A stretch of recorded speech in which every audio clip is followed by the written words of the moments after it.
right, welcome in everybody, and thanks for waking up with us here today on 20 Sides to Every Story. Today we are going to be exploring all things Dolmenwood and diving in and learning more about the enchanting weird fantasy tale, fairy tale setting and game system that's coming to Kickstarter here on August 9th.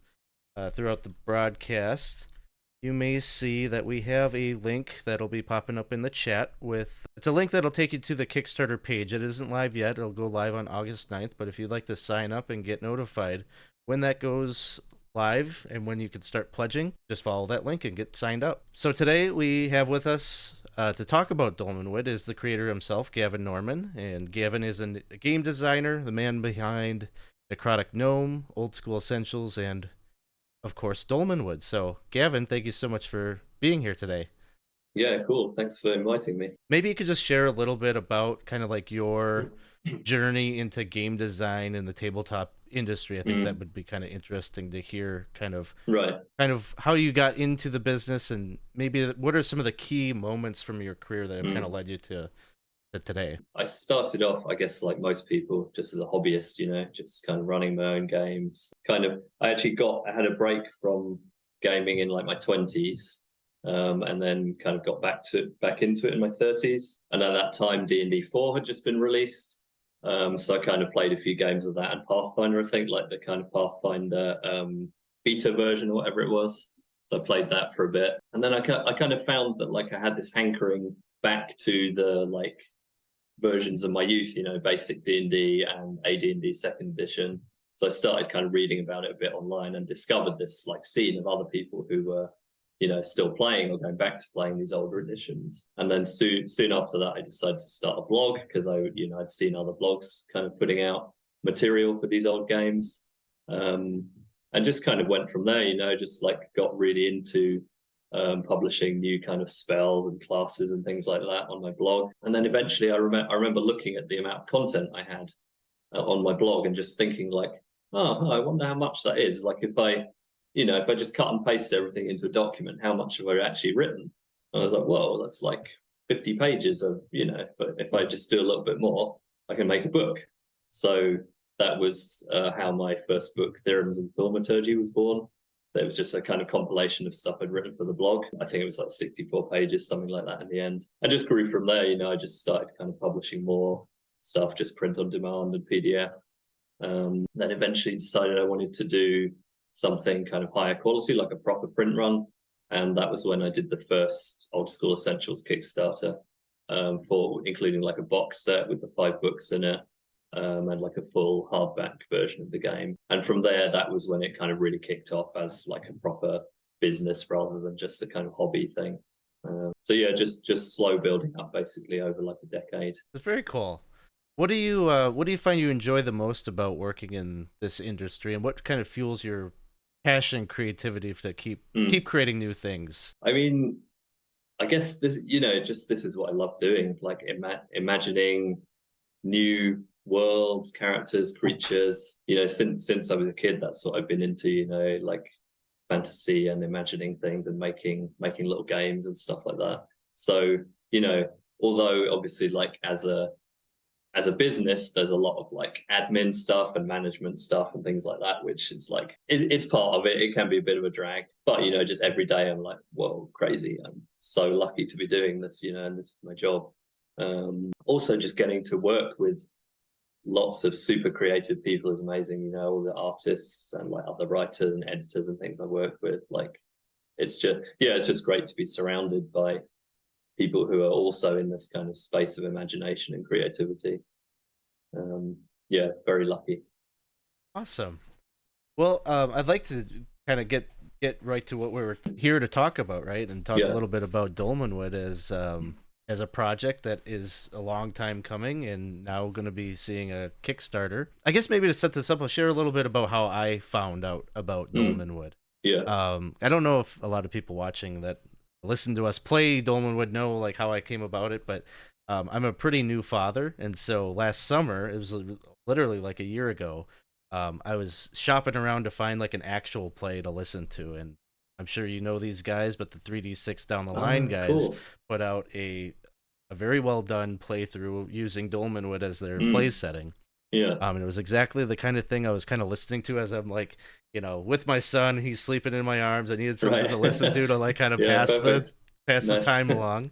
And Yeah. obviously their playthrough was very interesting, but really what hooked me was the setting, the folklore that's kind of woven Mm. into this gameplay, which is something I've always wanted to explore, is hex crawling and some of that old Mm. school content. But then it had this Right. flavor on top of it that made me think, I'm falling in love with listening to this being played. I think I could probably sell my players, or I could find some players that would want to dig into this with me as well. And so I guess kind of with that, like some of the things that I found interesting were just the competing factions that you had woven into it, kind of this sense of a living world like brought to life, even like little slice of life things that you put in Mm. there, like the different beverages and the things that you can forge, like Mm. all that stuff kind of comes together and brings about this very living world. And so I'm hoping that you can give us a little snapshot or tell us a little bit about this world of Dolmenwood for people who might be unfamiliar.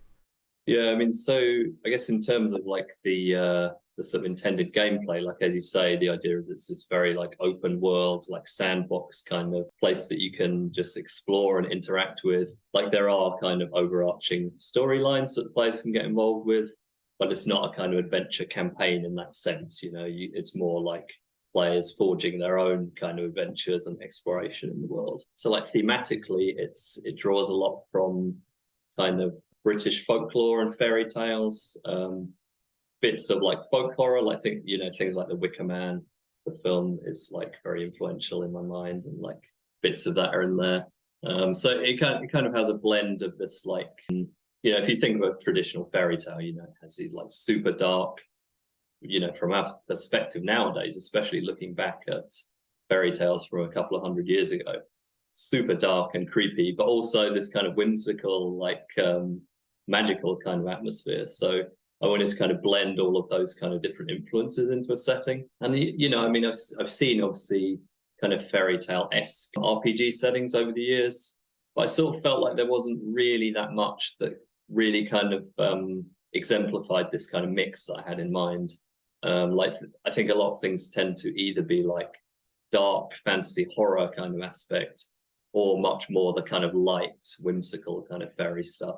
So I wanted to have this kind of mix of the two. So the setting focuses on obviously the forest of Dolmenwood, which is a like huge forest with a like great lake in the middle of it, dotted with lots of kind of standing stones and ley lines crisscrossing the place. Bits of civilization, like there's 12 kind of settlements throughout Dolmenwood, which are detailed in the game.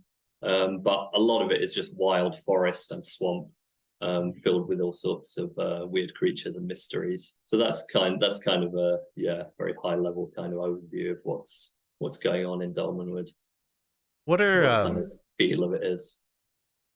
so you kind of had mentioned a little bit that very familiar with like kind of the content that's being put out there in terms of like a fairy tale, dark fantasy, weird fantasy kind of setting. Notice that maybe this could like kind of fill a niche that you Yeah. weren't seeing in other products that were coming out. And so if you could name some of those elements, maybe the things that you think maybe distinguish Dolmenwood from other old school style either games or settings that you've seen. Right. Yeah. I mean, I would say the really big thing, was a major part of the creation of Dolmenwood, was that like though it uses familiar rules, the actual like content of the game is very new mostly. So like there's a lot of new classes, like special classes for the setting. There's a lot of new character races, which I'm calling kindreds. I mean, actually, the only kindred which is kind of really familiar is humans. I think that's kind of a given. So all the other kindreds are new. Likewise for the monsters, like almost everything is new. So there's a few kind of D&D classics in there, like I don't know, ogres or skeletons or stuff like that.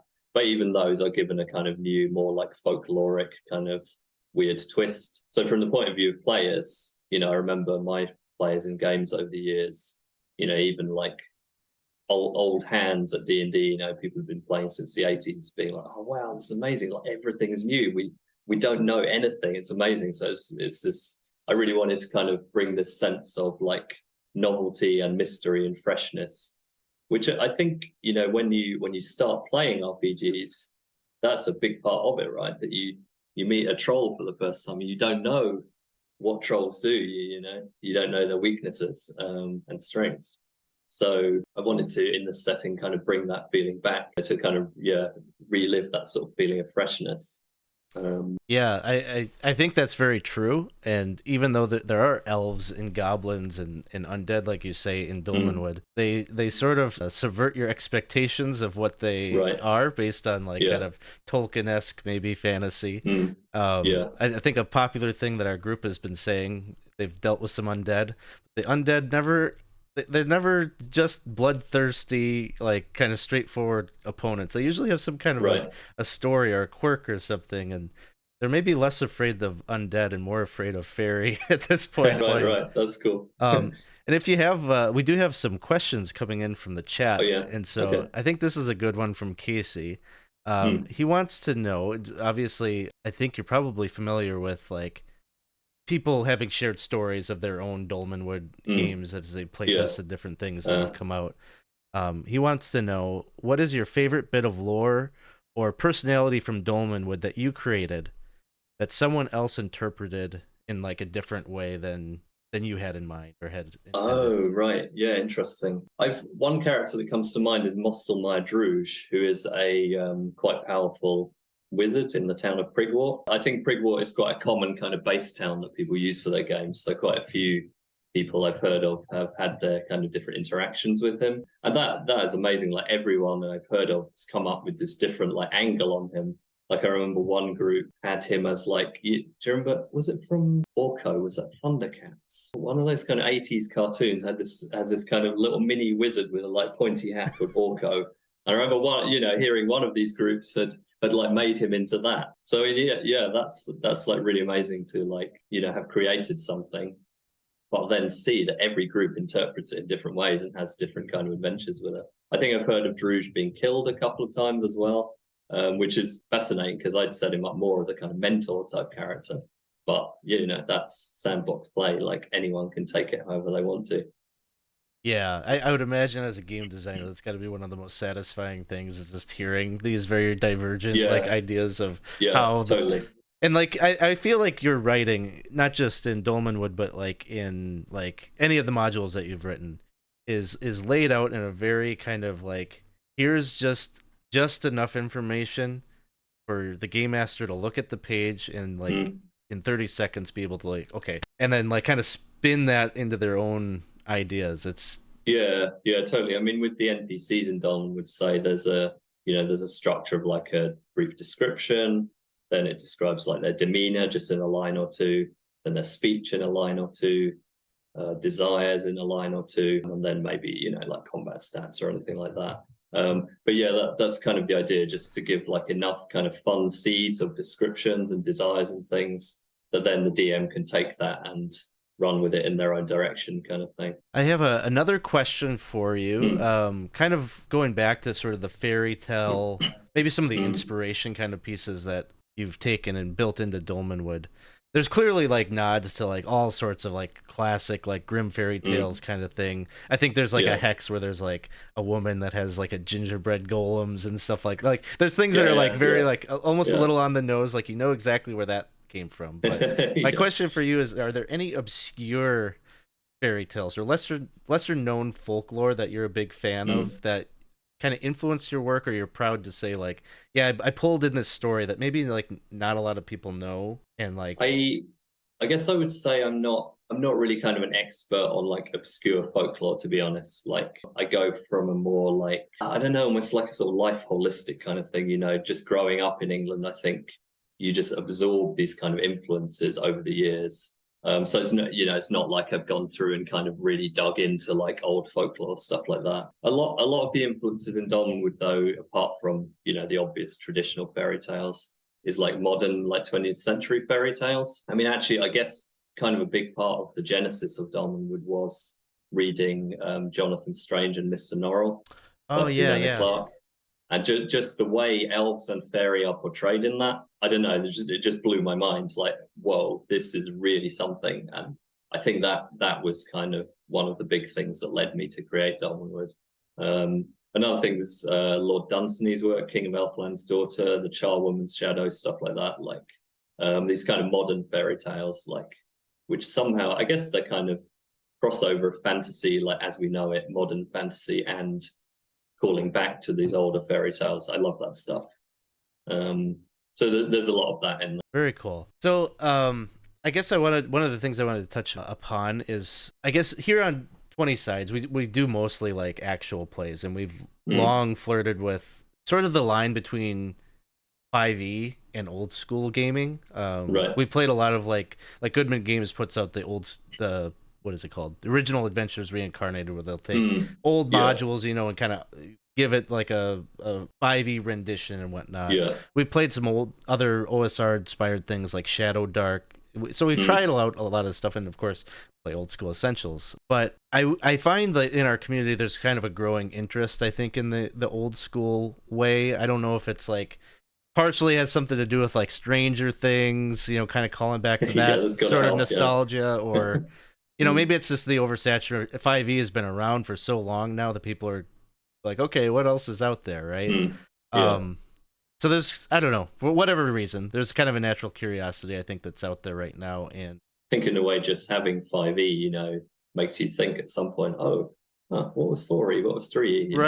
Right. Yeah, you have to work backwards to like the logic. Yeah. Like why are spells set up the way that they are? You know, there's still some archaic stuff in 5e that makes you wonder, where did it come from, or why did it?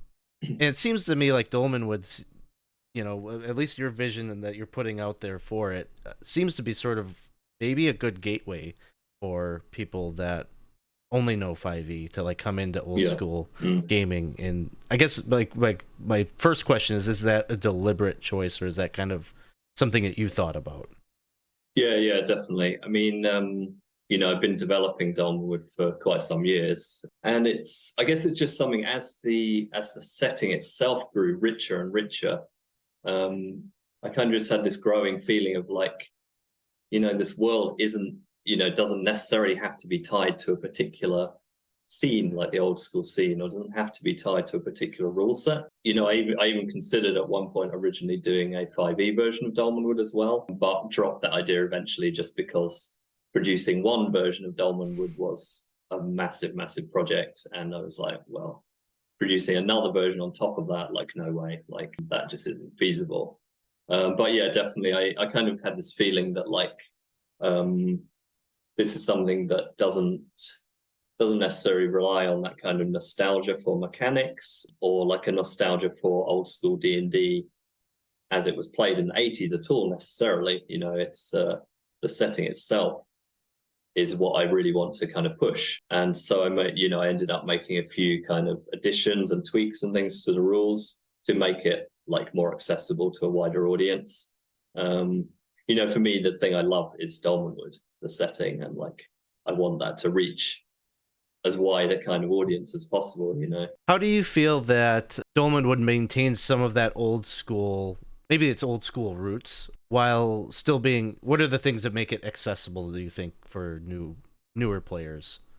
Right. I mean, I'd say in terms of the old school roots, some like very strong, in a way, like the kind of fundamental like gameplay aspects are strongly maintained. So, you know, like the sandbox kind of open world, like we've discussed, that's a very strong kind of old school characteristic. The feeling of the character creation, you start from very, very weak kind of people tentatively exploring the world, gradually growing up to more and more powerful. So that kind of power curve is very old school in that sense. You know, at first level, the risk of death is high. So unlike kind of 5e or more modern games where you start a lot more powerful. And the random character creation, I'd say, is a kind of hallmark of old school games, where like rather than kind of having a concept and making a character build, you're rolling dice and just seeing what comes of it. And like that, you know, that procedure is super fun, just like being open to like just seeing what happens. You know, I think that again ties in with the open world sandbox kind of thing. You know, there's not a prescribed kind of path. You're just playing the game and seeing what happens. So that's kind of the, you know, the real core kind of old school play style stuff that Dolmenwood maintains. In terms of stuff that is like kind of tweaked to make the game a bit more accessible. So a few kind of mechanical things like we don't use the old style descending armor class with the attack matrix or THAC0. Dolmenwood uses modern ascending armor class. I mean, modern, it's not that modern. It's Right. been around for like 20 plus years, but so AC10 is unarmored, better armor class makes your number higher. Things like some of the, like in old school D&D, you had like various subsystems that were a bit kind of mixed up. Like, thief skills were D percentage, and then you'd have like different characters would have different kind of adventuring skills, like opening doors or listening at doors, foraging, stuff like that, which is a D6 roll. And then you have ability checks or a D20 roll. So some of that stuff I've kind of unified just to make it a bit easier to kind of pick up, like, okay, I'm rolling high is good. And, just like on all these different variety of different mechanics, like bringing it down to just a kind of D6 mechanic and a D20 mechanic for saving throws and attack rolls. So I think, most of it is very familiar to anyone who's played any edition of D&D, really, like the core like abilities, armor class, saving throws, that stuff hasn't really changed that much over the years, and Dolmenwood maintains that, so it's very easy to jump into. Also, an important point actually as well is not just about the rules, but about the the books contain a lot of introductory material, a lot of examples of play, and a lot of just advice for players and DMs, like how to run the game, like what is good to do before you're preparing for an adventure, like just to guide players who aren't necessarily familiar with this kind of play style. So I really wanted to kind of put a lot of that stuff in that maybe normally with other old school games people would be discussing on forums or reading on blogs or stuff like this. I wanted to kind of directly integrate into the game, so it's right there for people. I think that's super helpful, right? Like Yeah. way back when we didn't have such things, or we couldn't just like pop on YouTube and see how other people are playing. Right, exactly. reading. I think you've done a good job of this just with old school essentials as well as like the old basic rule set, like reading through it. Okay, like you kind of get an idea of what you're supposed to do in certain places, but the procedures weren't always super clear on how they were supposed to happen at the table. And so I think that example of play thing is very helpful for certain people, and myself included. So yeah, definitely. So there's a whole example of character creation as well in Dolmenwood, which takes you through all the steps and like really kind of exemplifies this procedure of rolling dice and seeing what emerges, hopefully in a way that seems, portrays it as very fun. So my hope is that Dolmenwood is a great, in addition to it being a fantastic setting, is also a great introduction to old school style play. And I think anyone who has learned and played Dolmenwood is then set up to then explore other kind of old school games really easily. So I'll ask you one more question, then we'll go. I think the chat has some questions as well, but I'm wondering if you have sort of a gaming philosophy or a design philosophy that you sort of follow when you sit down to either design a game or design a module or a scenario or whatever it is, and how has that maybe influenced the creation of Dolmenwood? I guess I don't know, philosophy. I can't kind of divulge any kind of actual specific philosophy I have. I mean, for me, I would say I'm always trying to design for this kind of old school play style that we've discussed. So I mean, just kind of sticking with that kind of basic formula of an adventure game with the real basic framework of the classic D&D rules that we know from 50 years nearly. And then around that kind of stripping things out and adding things to kind of enhance the kind of, or develop the kind of feeling of the setting that I want to create. So that's my kind of general approach to things. Like I do a lot of, as we talked about before with the Dolmenwood monster, like stripping out the kind of content of the game, replacing that with new stuff, but keeping the kind of core rules and the core kind of gameplay loop consistent. That's what I'm into personally. I don't know if that's a design philosophy or not, but that's kind of my approach. Awesome. Well, we do have, let's see, some comments here from the chat. Let's see, Chris says, wonderful, light on rules, heavy on imagination and creativity. Yes to all of that. I would echo all of that about Dolmenwood. Casey has a question.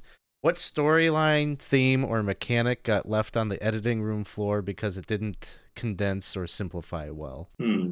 what was that, storyline, theme, or I think it's a question maybe getting at was there something you wished like you were kind of trying to work on to put into Dolmenwood, but like it just wasn't fitting, or right? maybe Yeah, because yeah. of like publishing, limitations. Mm, Like I guess the one example of this that is coming to my mind is I feel like was one of the things that got cut. Maybe there was like saints, right, and they had like had like a fable mm, or something. yeah, they're in there. They're in there. Oh, they are in there. Okay, Yeah, okay. yeah. I at one point I had them in an appendix, but then I moved them to the spell descriptions, the cleric spells, so they're right there with the associated spell. I'm glad to hear But that yeah, I because mean, we love those. We love those yeah, so yeah, much. yeah. They're still there. Yeah, yeah. I mean, definitely there was a lot of stuff along the way where I had ideas for something that like it could have grown too much, or it wouldn't have.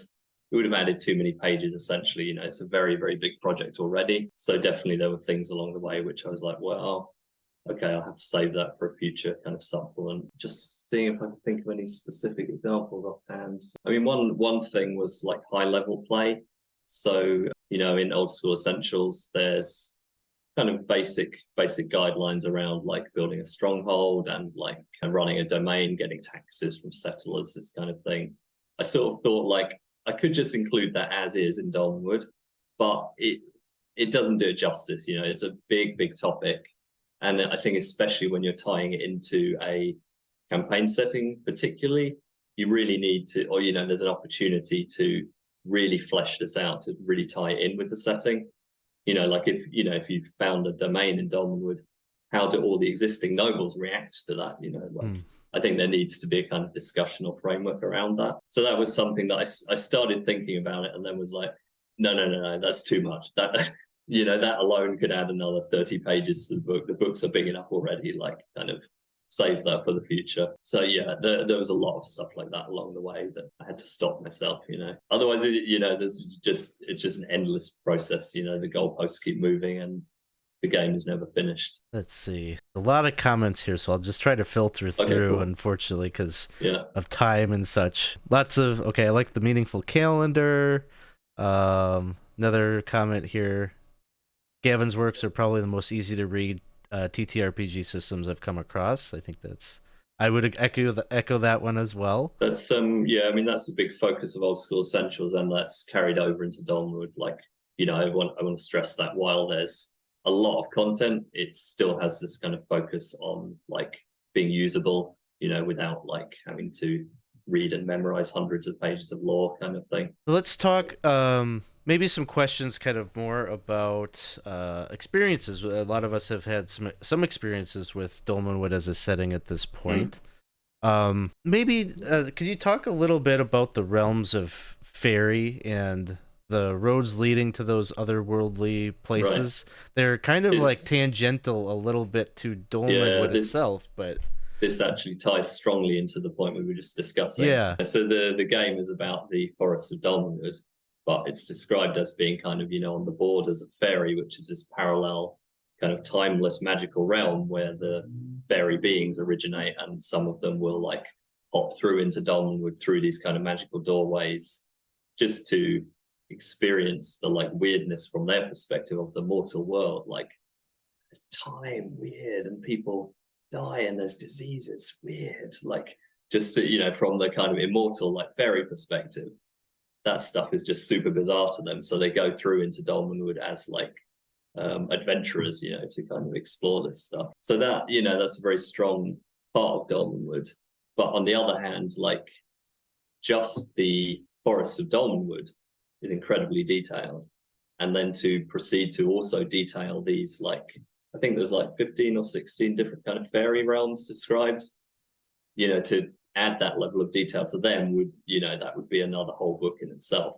So that was another point where I had to say like, no, there's got to be a kind of cut-off point. But yeah, the way that's handled is that there are these fairy roads crossing Dolmenwood, which like in terms of the lore of the setting, these were created in ancient times when fairies ruled Dolmenwood, various different fairy kingdoms, and they created these roads that kind of pass out of the mortal world, just sort of skip into the edges of fairy and then drop you out somewhere. So they kind of accelerated pathways through the world of Dolmenwood. And then off You know, some of these have like side roads which will lead into an actual fairy realm, you know, fully into the realm of fairy itself. So what I ended up doing there was, you know, each of these fairy realms has like a kind of, I don't know, 2-3 paragraph description about the ruler, you know, any important facts about the world, like the, you know, the castle or whatever, the palace that the ruler lives in, just a few kind of basics. And then it says on these doorways into fairy, it says like, you know, by default, these are locked. So like PCs can find them and maybe kind of figure out what they are, where they lead to.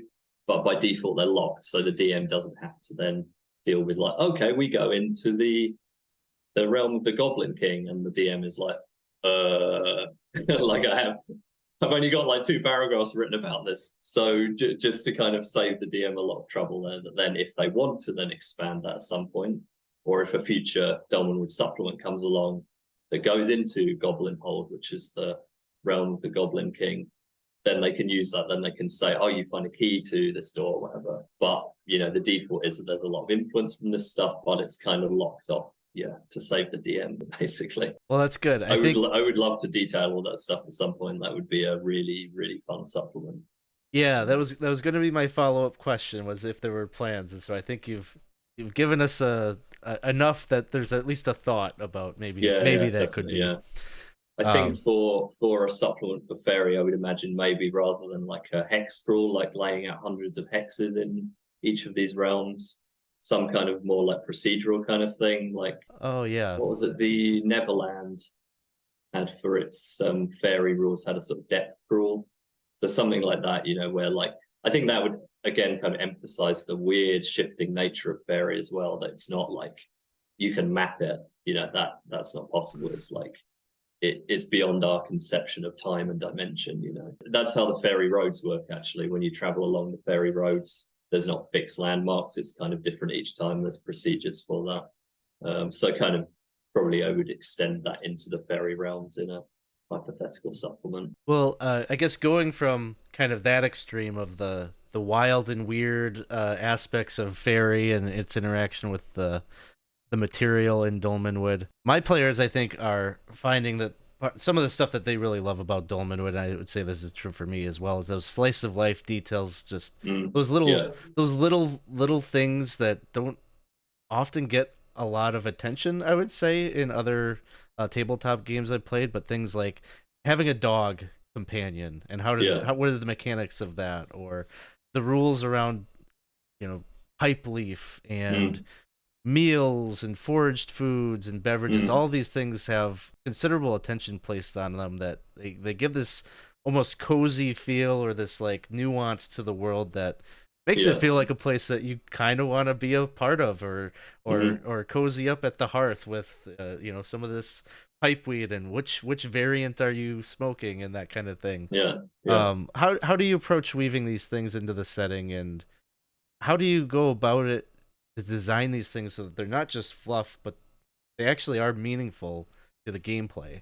I guess yeah, I mean, for me, like in terms of an adventure game, you know, there's a couple of sides. You know, one is the like venturing out, you know, which this is the stuff that we talk about a lot in RPGs, obviously, like venturing out into the wilds, exploring weird places, dungeons, fighting monsters, you know, discovering fantastic treasures, etc. But then the other side, which I don't think is kind of discussed as much, is the like returning to civilization and like, yeah, the kind of interactions with people in the towns, and like this kind of stuff around like, you know, what kind of ales can you buy in the tavern, and does each tavern have its different kind of meals that they serve? You know, when you've nearly been killed by some kind of ravaging fungal monstrosity, maybe you just want a really comfy bed and a nice meal, and to smoke some fancy pipeweed and drink some wine, you know, stuff like that. I think for me that's a really important aspect of play as well.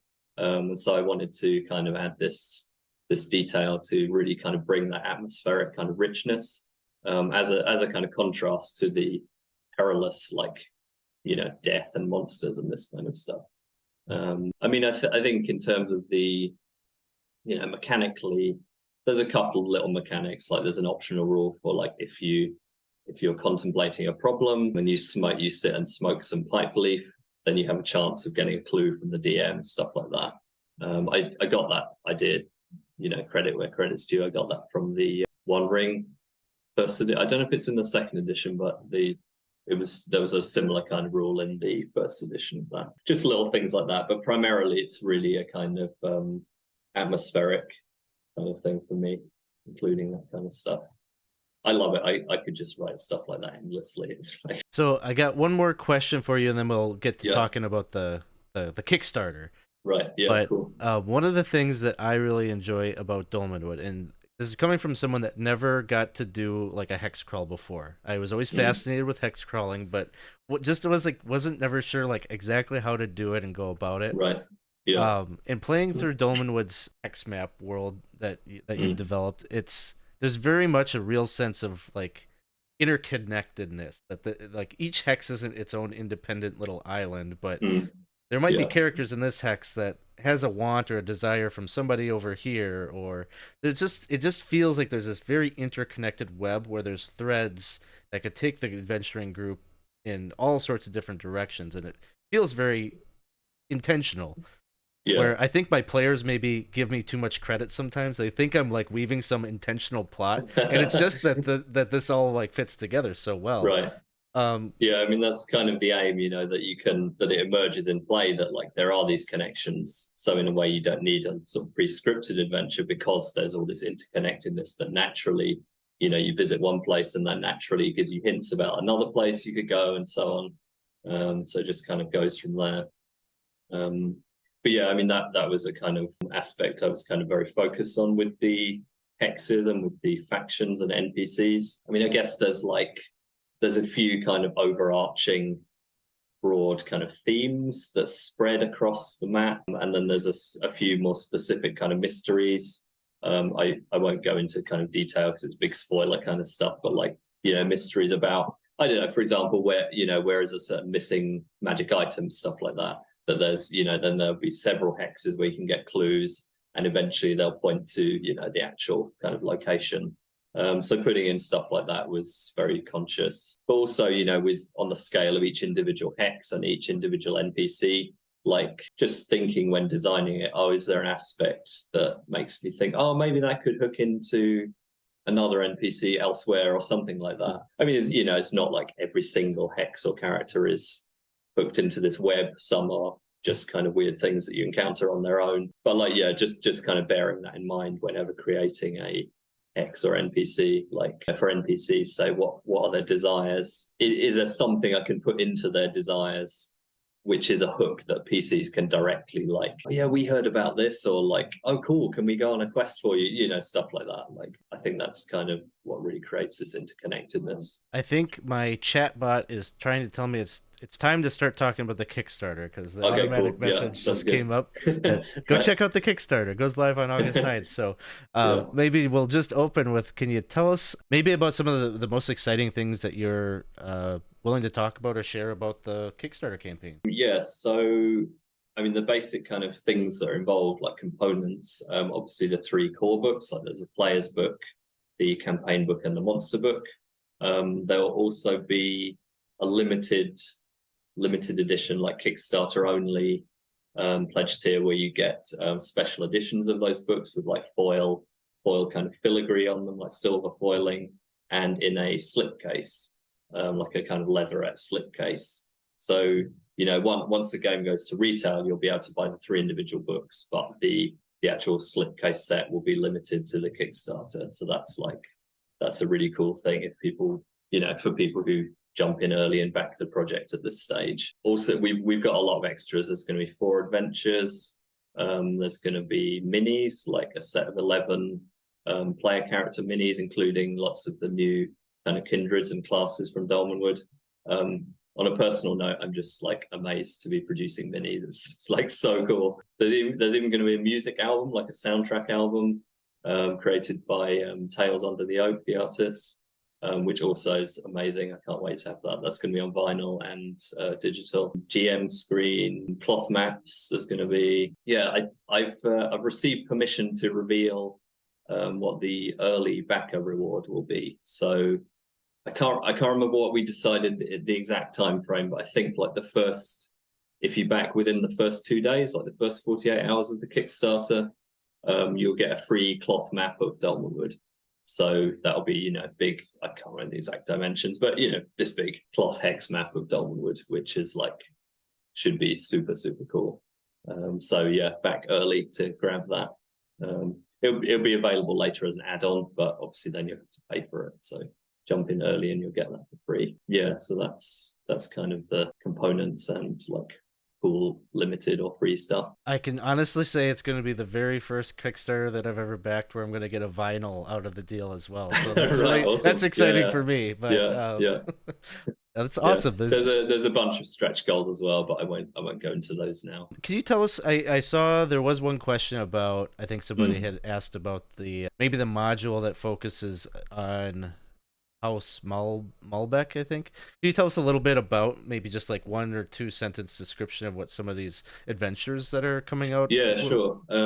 So the first one, which probably a lot of people are familiar with and have played already, is Winter's Daughter. So, obviously we'll be producing a new print run of that, which it'll be the same adventure, but I have just a few tweaks like to the different stat blocks and terminology and so on used in the Dolmenwood rules.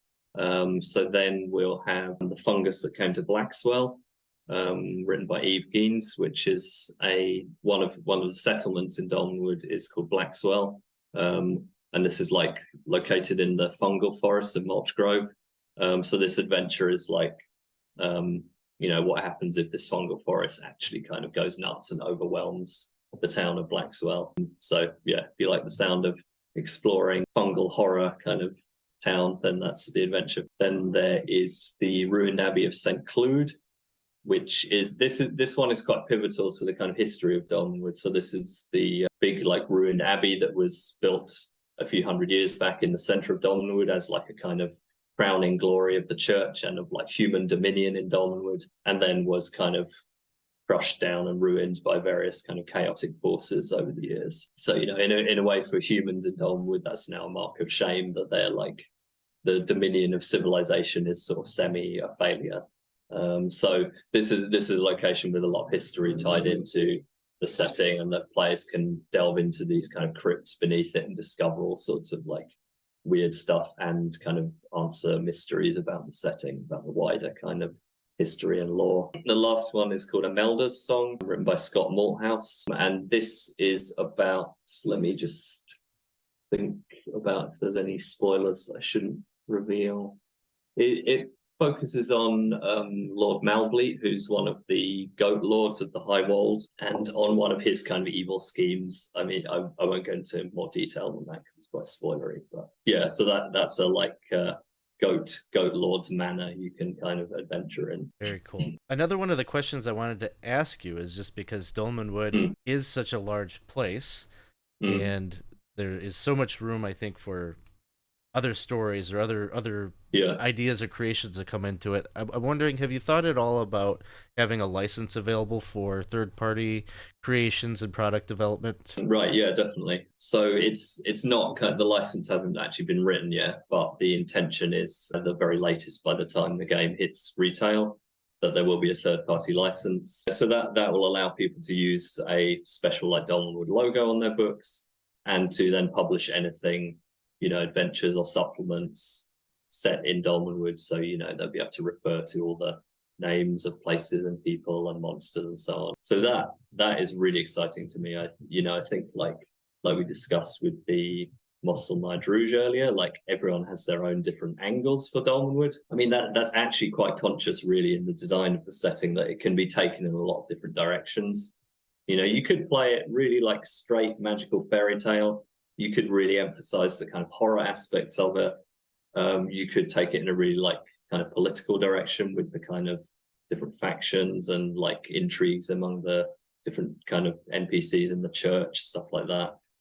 So I really hope that with third-party products that people will kind of add their own kind of directions and angles to things in that way.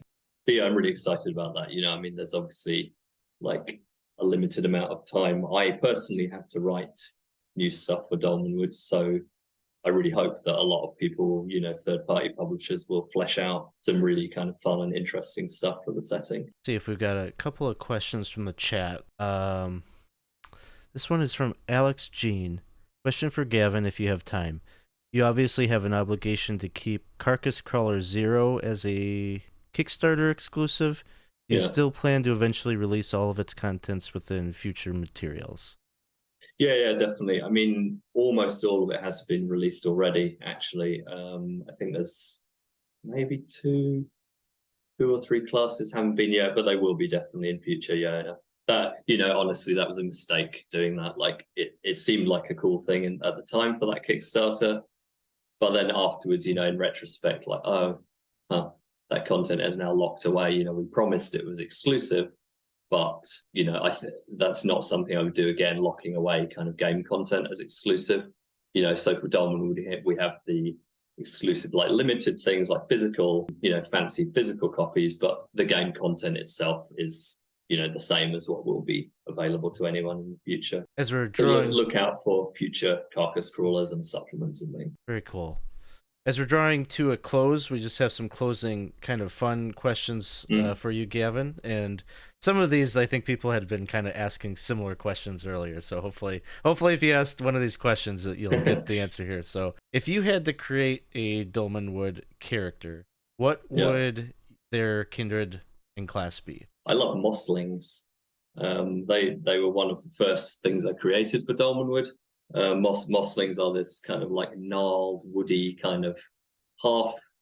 I mean, basically, they're kind of living like a mammalian humanoids, but they're kind of half planty as well. So they can have like, moss and fungus like growing in their flesh, like beards made of moss, stuff like this.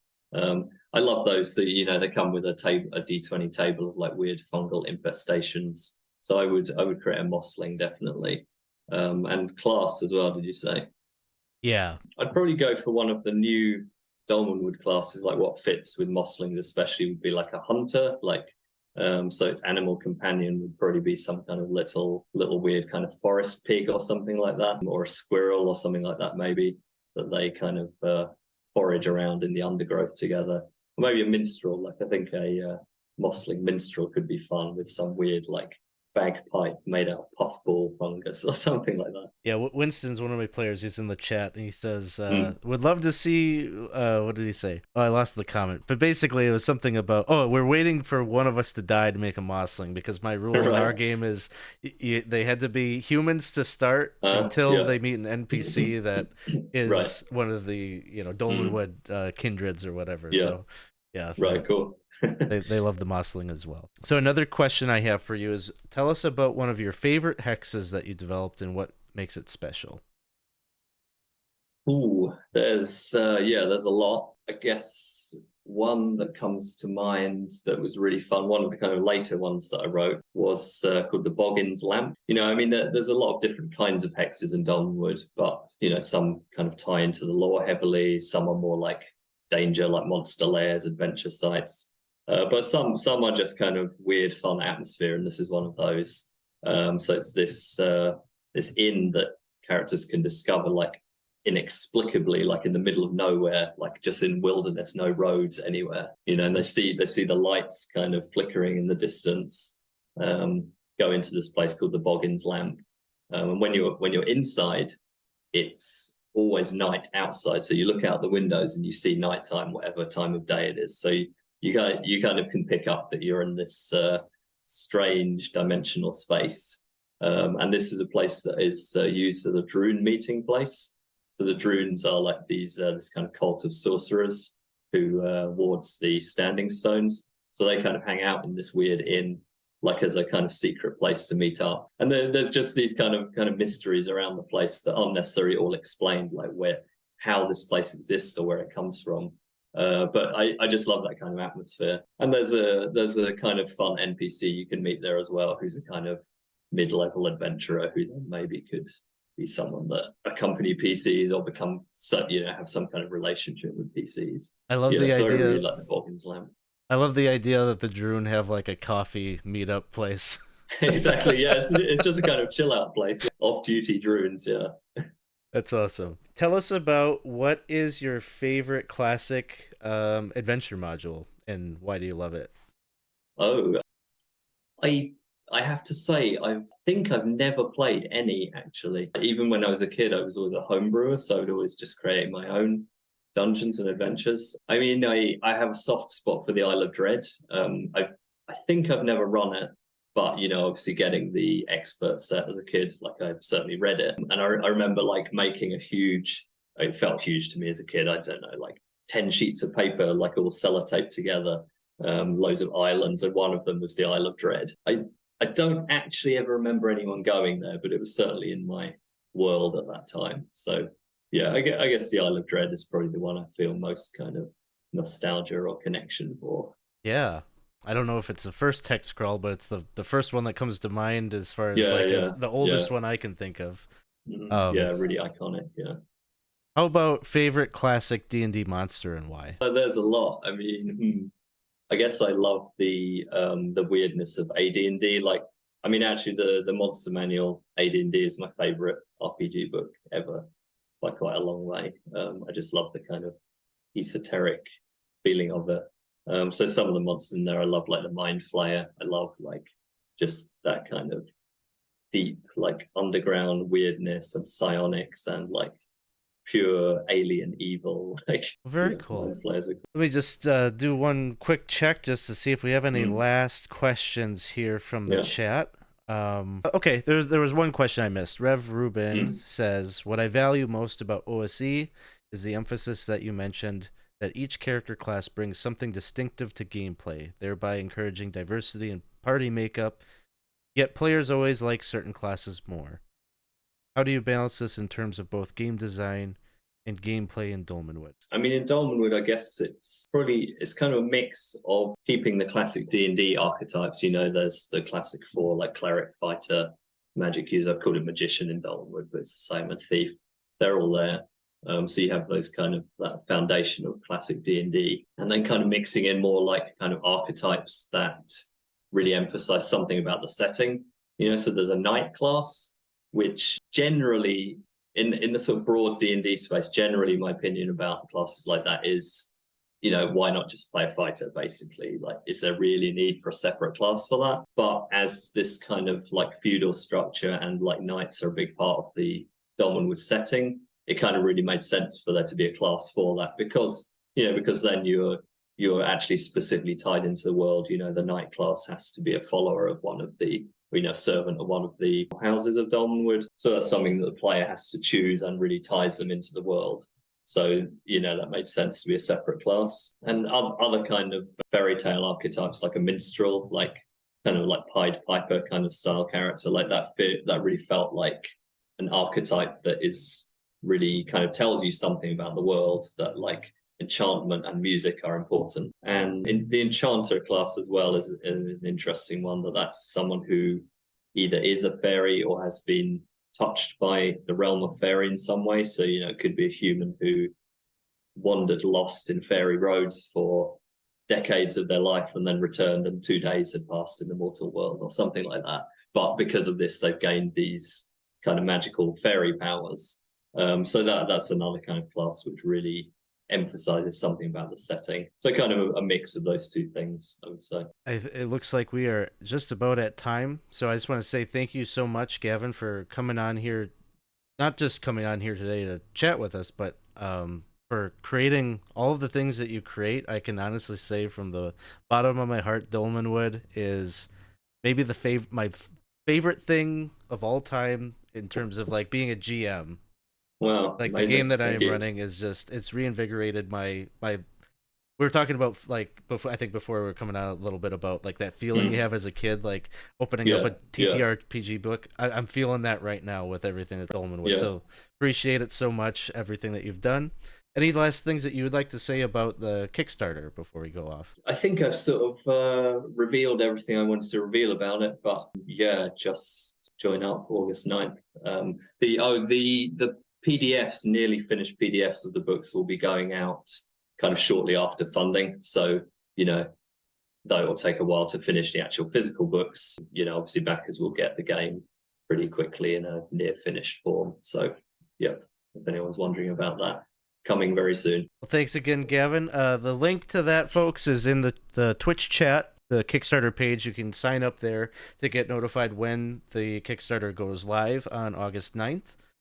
Um, if you're watching this on YouTube or a follow up upload of it on YouTube or wherever, there will be a link to that in the description of the video as well, if direct link. So we're going to take a short break. Every other Saturday morning, we are playing a version of Dolmenwood at the moment using Old School Essentials. So we're going to play a short little game here yet this morning.